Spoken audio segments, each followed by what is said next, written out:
ଆଜି ରାତିରେ ଗୋଟିଏ ଲବଙ୍ଗ ଏହି ଜାଗାରେ ରଖିଦିଅ।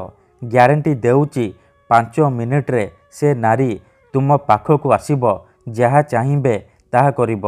ହଁ ଫ୍ରେଣ୍ଡସ୍, ଯଦି ଆପଣ ସୁନ୍ଦରୀ ଝିଅ ବା ସୁନ୍ଦରୀ ବିବାହିତା ନାରୀକୁ ମନେ ମନେ ଭଲ ପାଉଛନ୍ତି, ତାର ସୁନ୍ଦରତାକୁ ଦେଖି ତା ଆଡ଼କୁ ଆକର୍ଷିତ ହେଉଛନ୍ତି, ତାକୁ ପଟେଇ ତାଠାରୁ ନିଜର ମନ ମୁତାବକ କାମ ହାସଲ କରିବାକୁ ଚାହୁଁଛନ୍ତି, ତେବେ ଆଜି ରାତିରେ ଗୋଟିଏ ଲବଙ୍ଗ ଏହି ଜାଗାରେ ରଖିଦିଅ। ଗ୍ୟାରେଣ୍ଟି ଦେଉଛି ସିଏ ଝିଅ ହେଉ ବା ବିବାହିତା ନାରୀ ତୁମ ପାଖକୁ ଆସିବା ପାଇଁ ବାଧ୍ୟ ହେବ। ଯାହା ଚାହିଁବେ ତାହା କରିବ, କୌଣସି ପ୍ରକାର ବାଧା ଦେବ ନାହିଁ। ନମସ୍କାର ଫ୍ରେଣ୍ଡସ୍, ଓଡ଼ିଆ ଫଣ୍ଡା ଚ୍ୟାନେଲକୁ ଆପଣମାନଙ୍କୁ ସ୍ୱାଗତ। ଲବଙ୍ଗର ଏହି ବଶୀକରଣ ସବୁଠାରୁ ସହଜ କିନ୍ତୁ ଶକ୍ତିଶାଳୀ ବଶୀକରଣ। ଏହାର ପ୍ରୟୋଗ କେବେ ବି ଖାଲି ଯାଏନି। ଯେଉଁ ଝିଅ ବା ବିବାହିତା ନାରୀ ଉପରେ ଆପଣ ଏହି ବଶୀକରଣ ଗୋଟିଏ ଥର ପ୍ରୟୋଗ କରିଦେବେ କେବଳ 5 ମିନିଟ୍ରେ, ହଁ ଫ୍ରେଣ୍ଡସ୍, କେବଳ 5 ମିନିଟ୍ରେ ପ୍ରଭାବ ପଡ଼ିବା ଆରମ୍ଭ ହୋଇଯିବ।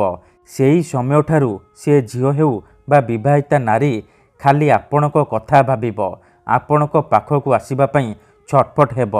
ଯେପର୍ଯ୍ୟନ୍ତ ଆପଣଙ୍କ ପାଖକୁ ଆସିନି, ଆପଣଙ୍କ ସହିତ ସମ୍ପର୍କ ରଖିନି, ସିଏ ଗୋଟେ ମୁହୂର୍ତ୍ତ ବି ରହିପାରିବନି। ଏହି ବଶୀକରଣକୁ ପ୍ରୟୋଗ କରି ଆପଣ ଶାଶୁ, ନଣନ୍ଦ, ଦିଅର, ଭାଉଜ କାହାକୁ ବି ବଶରେ କରିପାରିବେ, ଆଉ ତାଠାରୁ ନିଜର ମନ ଚାହୁଁଥିବା କାମ ହାସଲ କରିପାରିବେ।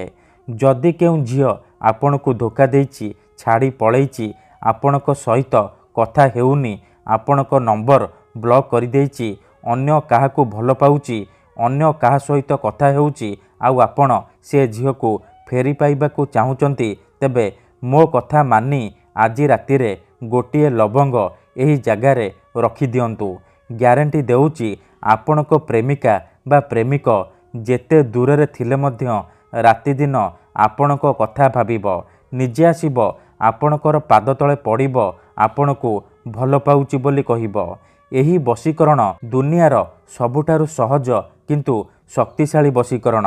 ଏହି ବଶୀକରଣ କରିବା ପାଇଁ ଆପଣଙ୍କୁ କୌଣସି ପ୍ରକାର କଷ୍ଟ କାମ କରିବାକୁ ପଡ଼ିବନି, କିମ୍ବା କିଛି ବି ମନ୍ତ୍ରତନ୍ତ୍ର କରିବାକୁ ପଡ଼ିବନି, କିମ୍ବା କିଛି ବି ପଇସା ଖର୍ଚ୍ଚ କରିବାକୁ ପଡ଼ିବନି।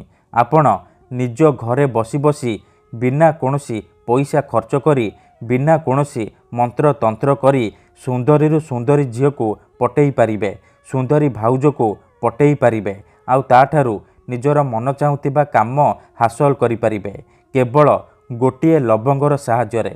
ଗୋଟିଏ ଲବଙ୍ଗର ସାହାଯ୍ୟରେ ଆପଣ ସେ ଝିଅ ବା ନାରୀକୁ ବଶରେ କରିପାରିବେ। ଏହି ବଶୀକରଣ ଆପଣ କିପରି କରିବେ, କେମିତି କରିବେ, ଏହାର ପ୍ରୟୋଗ ବିଧି କ'ଣ, ମୁଁ ଆପଣଙ୍କୁ ଶିଖେଇବି।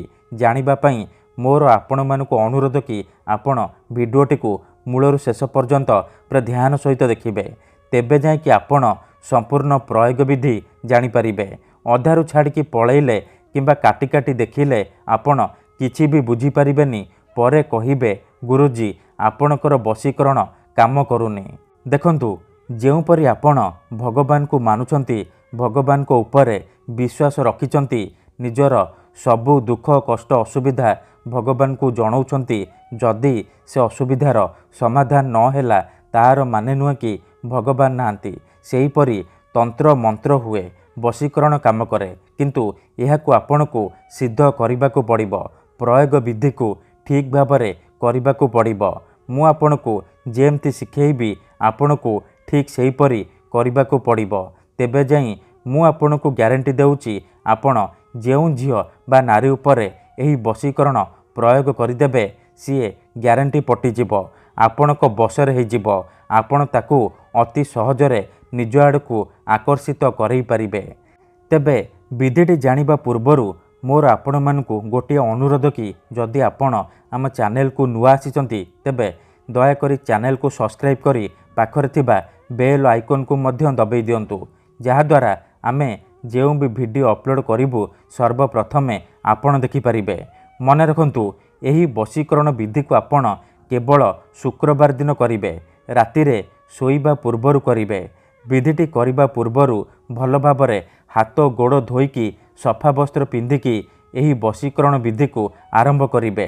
प्रथमे आपण कौन करेंगे गोटे लवंग आणवे खंडे साधा कागज आणवे आउ कला रंगर कलम आणवे आउ अल्प टिके लाल सिंदूर आणवे एतिकी जिनिस आनी सारिबा परे आपण कौन करेंगे निजर शोइबा सेज उपरे बा बिछना उपरे बसी पड़े।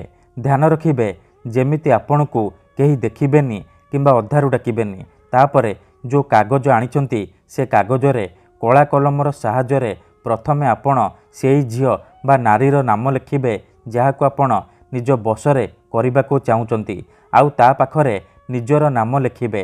नाम लिखि सारिबा परे से कागजरे सिंदूर लगेदेबे। तापरे कौन करिवे जो लवंग आनिचंती से लवंग को डाहाण हातरे मुठेईकी धरिबे आउ आखि बंद करिकी सेई झियो बा नारी को मनरे भाबिबे तार मुह को मने मने भाबिबे। तापरे 11 थर सेई झियो बा नारीर नाम कहिबे। तापरे मुठा खोलिबे आउ से लवंगरे 3 थर फुंकीदेबे। एतिकी करि सारिबा परे से लवंग को जो कागजरे ना लिखिचंती से कागज उपरे रखिबे। तापरे से कागज आउ लवंग को भल भाबरे मोड़िकी निजर तकिया तले रखिकी सोई पड़िबे। एतिकी करिकी देखंतु ग्यारंटी देउची एही विधि को करिबा मात्रे 5 मिनिट रे प्रभाव पड़िबा आरंभ होइजिवो। से झियो बा विवाहिता नारी आपणक पाखक आसीबा पई बाध्य हेबो। मन रखंतु ता परदिन आपण जेतेबेले सखाळु उठिबे से लवंग आ कागज को नेइकी घर बाहर जाली देबे। धन्यवाद।